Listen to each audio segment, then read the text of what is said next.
Welcome to Board Game Binge, the place where we bring you bite-sized, bingeable board game content from across the industry. I'm your host, James Staley, and in this episode, we're chatting with David Bloomberg, co-owner of both Toronto Breakout and the Niagara Boardgaming Weekend in Ontario, Canada. Over the last 13 years, David has co-founded the Toronto Area Boardgaming Society and has watched the board gaming scene grow into an incredible community of tabletop game enthusiasts. Welcome to the Binge, David. How are you? I'm great, James. Thanks so much for having me on. I'm really pleased to be here today. Oh, thanks for coming. I really appreciate it. You've been on my list since the very, very beginning. As you know, it took us a while to connect. Yeah. We did it, though. We did it. Made it happen. I'm glad to finally have you. Great. So I'll hit the elephant in the room before we start. So Breakout or Breakout Con, as some people call it, which is a board gaming convention in Toronto. I think it's one of the biggest ones I know of anyways. This year was canceled, obviously, because of COVID. And I imagine it crushed you. It crushed me when I heard it was canceled because I had some games I wanted to show some people. So, these things happen. And I thought, wow, this would be a great kind of topic for conversation on this particular podcast. So why don't we start by first talking about, just for people who don't know, exactly what is Breakout Toronto, and then conversely, what is the Newmarket Board Gaming Weekend? If you can talk about those two things. Yeah, no problem. Breakout is just a great conglomeration of fantastic board gaming, excellent role-playing game track as well too. We do some really cool additional things like the Mega Game, which is a large group played game as well too. Tremendous vendor group. So we have lots of great vendors, yourself included, people doing demos. We have a great board game auction, but really the big focus naturally is the tremendous board game play as well as the RPG. And we've got great groups of people in sub-organizations handling that for us. And it is the largest of its kind in Toronto. There's nothing to this scale ever before, so we're really pleased to be able to bring that. We were hoping for year 5, but again, COVID sort of stepped in, and as disappointed as you noted earlier, as disappointed as we are, it was the right thing to do for everyone. I mean, we all love gaming, but you know what? We just believe everyone's health and safety is paramount. So we made the tough but necessary choice to cancel it. So that kind of surprised me. 5 years. I would have assumed it went longer because it's quite large, right? It's not a small convention. Yeah, well, listen, Toronto has got, as you know, a tremendous gaming community. Look at all the game cafes, the clubs, whether it's meetups or, individual organizations. I mean, it's a huge center of gaming, and it's just, it was always ripe to develop a con that could be organized properly and professionally by gamers for gamers and giving everybody what they want. So we always knew it was there. So when we planned this thing out about 6 years ago, we said, this is the time. Like now gaming is mainstream. Everybody's doing it, from whatever bracket or walk of life you're coming from. So we said, we can make this thing happen. And yeah, in a short period of time, it just, our first con was 300 people. The second was just over 600. The third one was, 1,200. We're clearing, approaching 2,000 now. And it just keeps growing and growing with a great word of mouth. So it's really, in a very short period of time, it's come on strong. And how many companies have participated typically? Like, what are you up to now in terms of companies that have We have about 2 dozen. We have about 2 dozen companies in various degrees of support. People active on site, taking booths, doing either the larger booths or the smaller booths, whatever works best for them. And then we have a number of people who are supporting us with the Play to Win category. And other sponsorship activities as well too, because they just see that we're really accessing the ground roots. It's not corporate, and just doing a lot of exciting things in a market that's largely untapped in terms of having this kind of an event available to the Toronto gaming, the larger GTA gaming scene. And we definitely get a bunch of people coming in, from out of town, Southwest Ontario, Ottawa. We have also a large contingent that comes from the United States as well too. So we're really excited by that it just goes beyond the Toronto borders and has really taken hold with a lot of other people. This past year, had COVID not gotten in the way, we were also partnering with Grand Con in the States, Grand Falls, Michigan, who has a very similar format to us. And we connected with their organizers and started partnering with them to offer discounted prices for tickets in both our events and their event as well too. And also, Breakout, just really important to note, very big on diversity, very big on inclusion and safe space. And I think that is a real hallmark of what we're trying to do, just beyond offering a game and a great place to game, but have a clearly defined mission and mandate to be as inclusive, diverse, and offer a safe and enjoyable gaming space for everybody, And that is, I think, really what's helped to push Breakout up to the top level that I think it has become. And, always looking to do more, do better. They had, conversely, yeah. I was going to say, you had lots of families I saw when I was there last year. Like I was surprised that, going in, I kind of had these, preconceptions. There's just going to be a bunch of, middle-aged men around tables. Guys like you and me, that's like it. You and I, exactly. And you know what? The main hall was massive, like just tables upon tables upon tables. And seeing, little kids being inspired about how to play games. So either coming in, going into a table and playing a game, or even just walking through the convention. I know we had a table and we were exhibiting, our game at the time. And a lot of families came and said, "Hey, is it okay if I leave my kid here for 15 minutes to play this game?" Of course, sit down and play the game.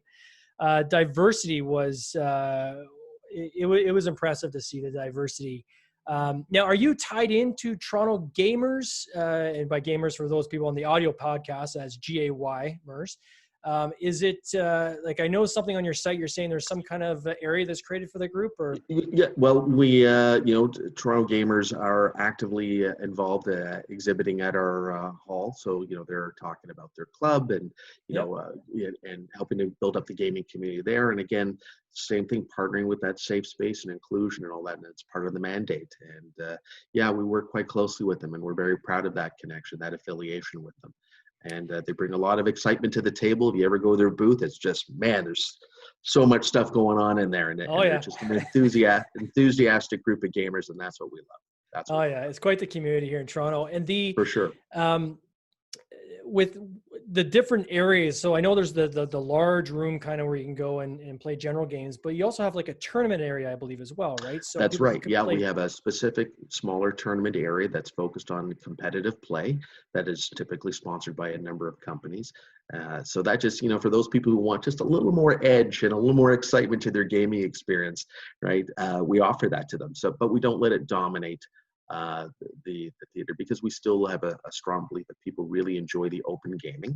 So they want to be able to fall into, hey, I got this morning, this is really cool, like one-shot role play session. I can get that in before lunch, and I can buzz on over to the board game hall, and maybe I'll try some play to win stuff, or I'm going to try sampling some of the new stuff.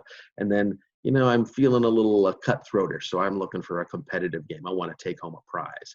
So like I said, it's that nice full range of stuff going on, and the competition area is active throughout the weekend with just nicely spaced out groups of events.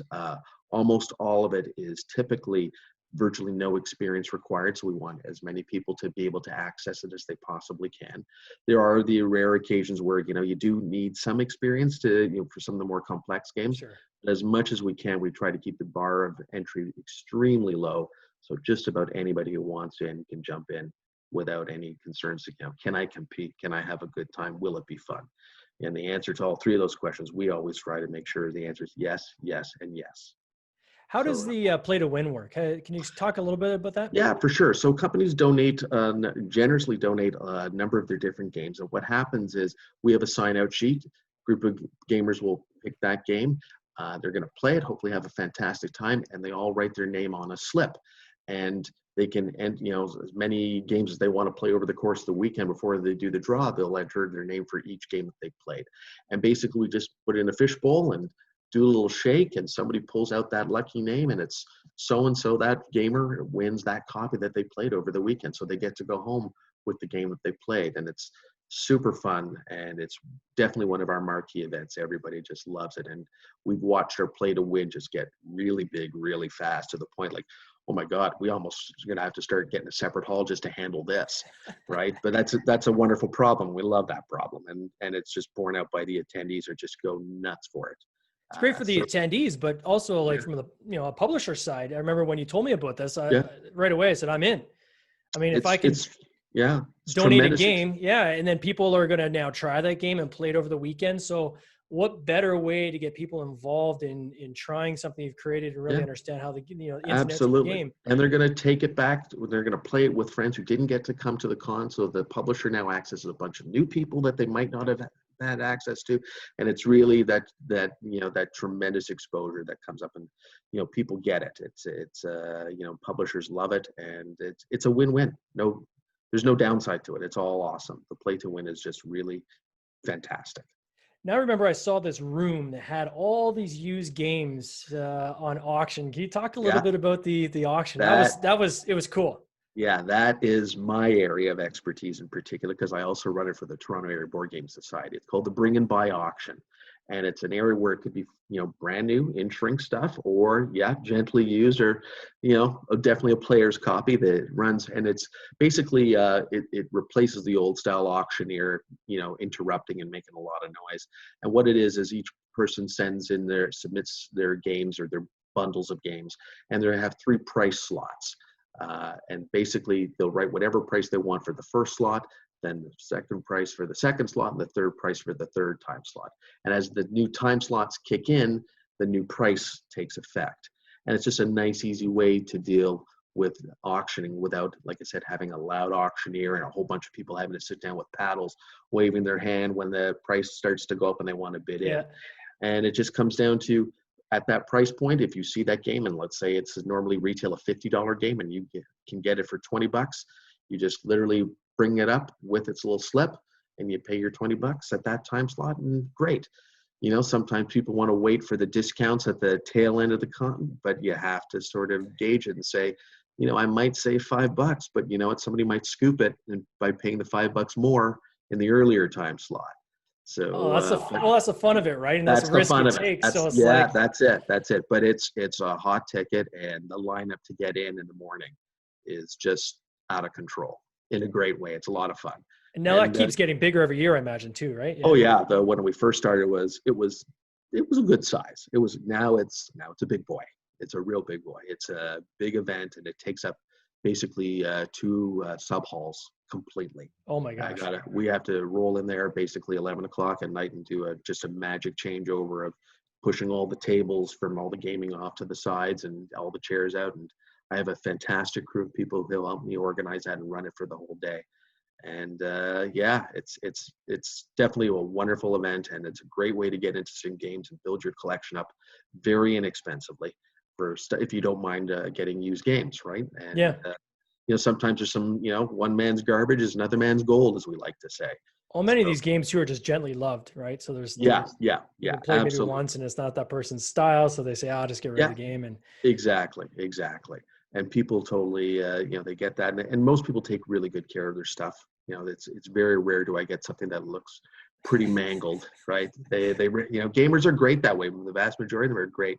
Sleeve the cards and everything. The cards, everything's filed neatly in. It's banded down. Comes from a non-smoking home, and they get it, because who would want to get a game like that? So people are smart and say, I'm going to make sure when I put it out for sale, it's in good condition. But it's a fantastic experience, and it's a lot of fun, and everybody goes home very happy. The last slot of the day is hysterical, because people are literally walking out with like forklift arms. Like game stacked 6 high. I don't know how they don't fall over, bump into walls carrying that stuff out, but it's a great time. And how do you guys handle with that many games and all of the complexity that comes with auction? Do you somehow have like a program that helps you sort it as all manual, or how do you do it? Well, it's, people come in with their manual sheets where we keep track of it manually, but we've developed some software to manage it electronically as well too. It's not as slick as we want it to be, but it's a work in progress. That's definitely got the turnaround time down quite a bit from the old manual way of doing things. And, it does all the calculations for the sale, for the commission, and what the seller, in fact, will be paid out by the end. So when we look at literally thousands of exchanges and transactions, we get them out typically in under 2 hours by the time that the cash out happens and people come collect their unsold games. So we're getting it down to a fine art. Now, the one area, the hall, and this is what actually first brought me into this convention. I didn't know about it. That was rather new to the actual community. And I had a colleague of mine say, "Hey, are you going to take your new game to Breakout? Are you gonna? They've got a prototype section there." That's right. And That's right. yeah, so talk to us a little bit about how the prototype Yeah, section works. we have prototype areas. We have actually two tracks to address. There's Proto-TO, which is a group that we're affiliated with, who runs their prototype demo area at Breakout. So they have their own specialized sliced off section of the hall area that they can do that. And yeah, you can show off your prototypes, play it all there. We've also introduced something in the last couple of years, is a sort of a mentor program where budding game designers can actually take their games to published designers to show them and get it critiqued, suggestions on improvement either in gameplay or how to get it published, where to go, how to find a quality printer, whether it's local in Canada or if you're going to go overseas. So there's two different ways to deal with the prototyping situation. One from just a pure let me show off gameplay, and that would be Proto-TO, and then again having the mentoring with the actual game designers. We've had guys like Eric Lang sit in, and you can put your game in front of him and get his take on it, for example. And that's, for a lot of people, it's invaluable experience that a published designer can bring to the table for a new person who's got something interesting to show off. So yeah, two really cool tracks, two really interesting ways of dealing with it. Yeah, I had a couple colleagues that had actually put their games in and they said the feedback that they got was invaluable. And they were saying, I'm glad I did it because now there's actually some tweaks I know I need to make based on that feedback alone. So you're going to see several hundred people potentially looking at your game. So, it's fantastic experience, fantastic exposure. And to your point, your game design will only, benefit by that, and your knowledge will only improve by that. Right. So it's a great feature. And now this year, although we had COVID hit, had it not hit, there was a much larger exhibitor area you're going to add, I think, this year too. That's right. That's right. Hall. Yeah, we had a number of key people lined up, including Asmodee Canada. So that's under the Fantasy Flight folks and all that. So we had a lot of great stuff lined up there. So it's a sad situation, but has to be done. So we hope to get that to return next year. Hopefully, if everything settles down and cross-border traffic will be easier, because we definitely had some key U.S. vendors coming in as well too. So that was a big deal. The proper brand new exhibitor hall, just not that complements what we're currently doing. So it's a nice step up for those who wanted to do it. Hopefully next year we're going to be able to return to that. So how have you dealt with COVID? How have you dealt with obviously it hit literally right within, I think, a month of when you were supposed to go. So how did you handle all that? And when was kind of the decision time? And can you walk us through that process? Yeah, for sure. Well, obviously when the new year hit and people had a sense of, this is not a flu, this is something much, much, much more dramatic. So we had to make the decision back in February that, there's just no way that we could possibly run this thing without tremendous risk to everybody. Yeah. So, the executive team, myself and my partner, Pete Lipson, who's also been my friend for many decades. We grew up together, role-playing D&D Red Box to start with.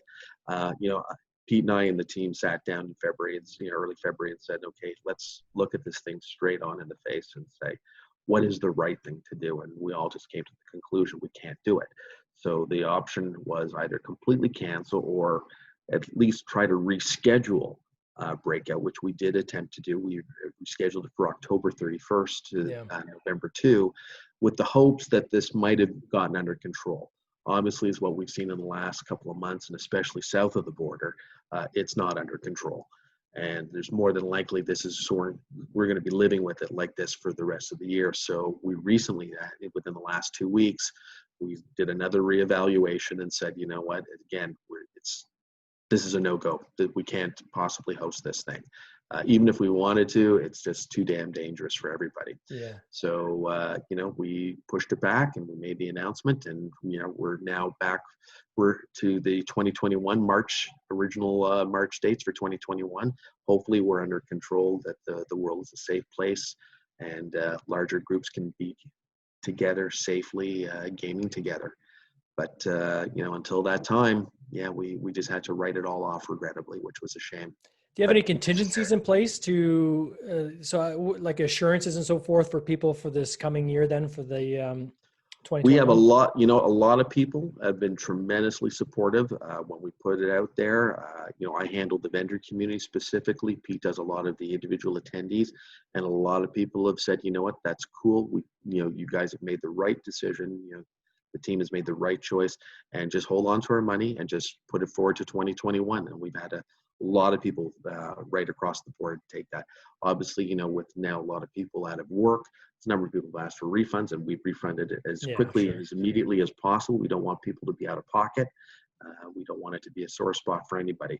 But a tremendous percentage have actually elected to say, hold on to it, and we're going to see you in March 2021, which is it's gratifying. It's a wonderful feeling to know that people have faith in us and want to support the Toronto Con, and recognizing financial hardship in gaming should not be the first choice of the first expense over food and healthcare and rent and everything else that we need to survive. That they've said, you know what, hold on to that, and we're going to see you in another few months beyond the October date, and hopefully good times in front of us. Have your hotels and so forth, have they been pretty cooperative and helpful? Tremendously flexible. I mean, they understand what's going on. They have even more to lose, not because of Breakout, but just generally what's happening in the hospitality industry, right? They're just getting clobbered. So they have, the Sheridan is literally bent over backwards for us because they recognize that, and we told them, this is our home, and we want our home, right? And they get that, and they said, whatever, boys, we can do to help, get through this. We understand 2020 is, it's a done deal. It's cooked. It's finished. But let's look forward into next year and the subsequent years. And we have booked multiple years with them. So they recognize that we're really trying hard to partner with them. And they've come to the table fantastically, very supportive.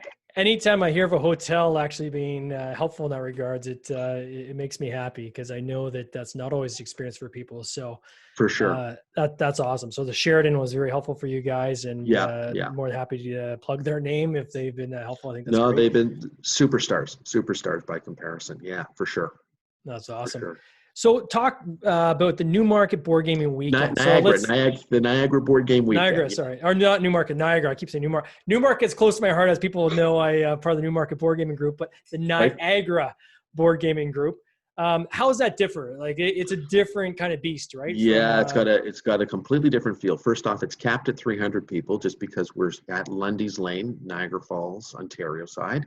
And basically much smaller hotel venues there, as you can imagine, right? When you're there. So it's, we've been able to grow it to 2 sellout seasons now. We're capped at 300 just to keep it at a comfortable size so that, again, there's a lot of space for gamers to attend. And it's open board gaming, James. It's actually, there's nothing scheduled. I mean, players will schedule within their Google groups and, their chats and all that. But we don't actually, unlike Breakout, we don't build a formalized game schedule. So it's play what you want. Come on over. You're here for 96 hours with your pals. Some people you don't need to get to see for more than once a year because they come from out of province or sometimes from the States. And for me, that's always exciting because I have a few buddies who I live in the States and I really only get to see once a year. So when I'm there, I'm gaming with them because I know I can see my Toronto buddies anytime, but seeing my American buddies is a different situation. So open gaming, 24 hours a day, like the halls are just open. Yeah, and just by Sunday morning, everyone's just a zombie bumping into walls and into each other. It's fantastic. Yeah. We don't have a game library. So many of the attendees bring their own stackable shelves and bring a pile of their games. Rob Levy in particular is one of the champions of that. He lives in St. Catharines. Rob is awesome. And, it's like a family type environment there. Like everybody has just been with each other for so long. It's now we've had our 16th coming up on our 17th year. And, people just, do you mind if I borrow your game? Yeah, absolutely. And they just take it off the shelf, play it, and it comes back again. And people are just amazed at the generosity of spirit and loaning out games to complete strangers. And everybody takes care of everybody else's stuff. And it really is I I described it earlier as a cozy family, like enlarged family experience, and that's exactly what it is. People go out they're out for dinner, for drinks afterwards, Yeah. and it just doesn't end, right? It's just one long day that happens to be 96 hours, right, worth of gaming. And and that's it. So it's not sponsored by anybody. We do have a local vendor there. Phoenix Rising Games, also based in St. Catharines. We want to support the local people when we're in Sure. their town and give them the boost as much as we can. But that's it. We're just not looking for demo gigs and and corporate, because it works. It's small, it's intimate, and the members have all told us, the attendees, we don't want it to get bigger. We like this level of intimacy and closeness with everybody. So it's a very different flavor, a very enjoyable experience. And I think part of it is everyone's Christmas time. It's a wonderful time of the year, just like the song goes. But it's a lot of family, it's a lot of stress, it's a lot of challenge. So people want that little mini vacation for themselves, the me time in January, and that's what people look for in NPW, and it delivers.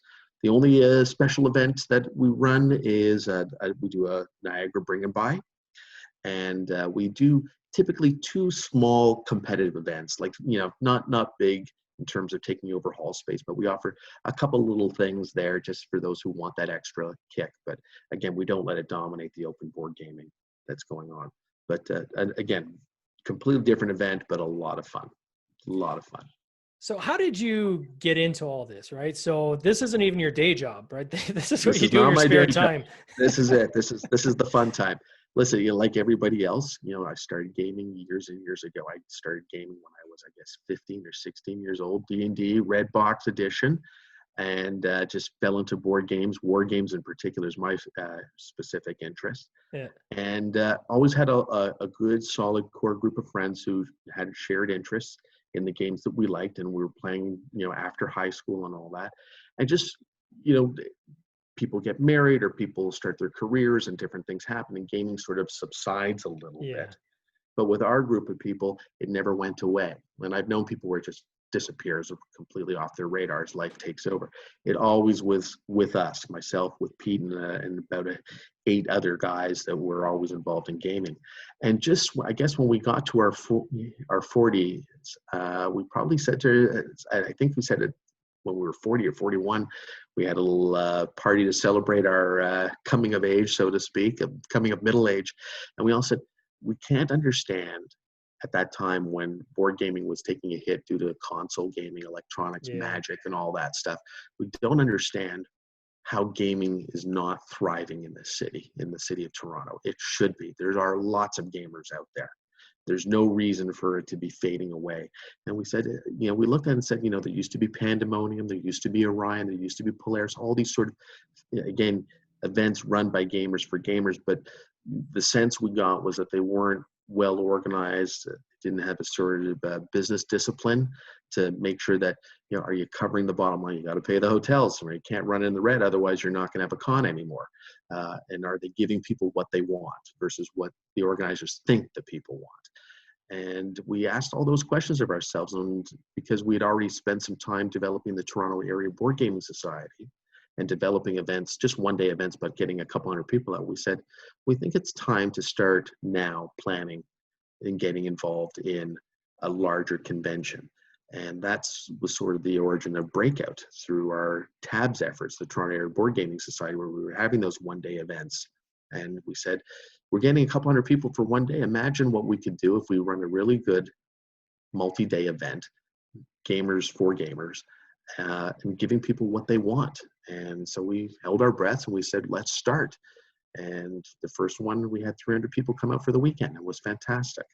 So, that just told us what we believe in our hearts. There's a strong community. It's there. It just needs to be sort of organized. They need to focus, one place that they can come to once a year as a collective, regardless of whether they're various meetup groups or, basement clubs or what have you. Here's a place now that everybody wants, that can have a sense of community in the hobby. And that started the ball rolling.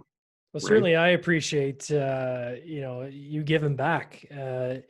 It's one thing to play games, but to take a leadership role and say, you know what, I'm going to now invest my time, not necessarily in playing, but in helping others play, I think is is pretty awesome. So I want to thank you for that, quite No, we frankly. appreciate it. We Yeah. we do it because we love it, right? We wouldn't do it if we didn't love it, for sure. So where do you guys go from here? Where you've got the society, you've got now the Breakout Con, you've got the Niagara board gaming weekend. What's kind of on the horizon? What's the next big thing for you guys in terms of The growth? horizon is for, the next big thing is to continue to grow Breakout. We don't Mhm. believe we've really maximized yet. And again, because we had some really nice additional plans this year with the expanded exhibit hall. You mentioned earlier about families. We had developed now we were planning to develop and launch a very significant family track for this year. Much more than what you'd seen in previous years. So we feel that Breakout could become bigger and better, lots more room to grow. So that's the big thing. Niagara is going to probably stay the size that it is just because that's what people want. And as soon as you start moving away from what gamers want, you don't have a con anymore. You're not Yeah. serving their needs and you're not helping them, and we're certainly not listening to them. So that's not what we want to do.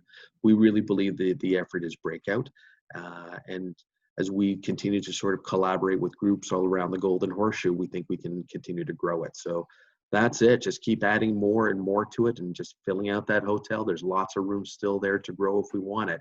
We just have to be really cool in terms of the offerings that people want and how do we expand more into those areas that we know people want to see more and more stuff for. So Well, that's certainly, I think if you look around the world, you look at Vegas, you look at Germany, you look at some of these big, enormous board game cons.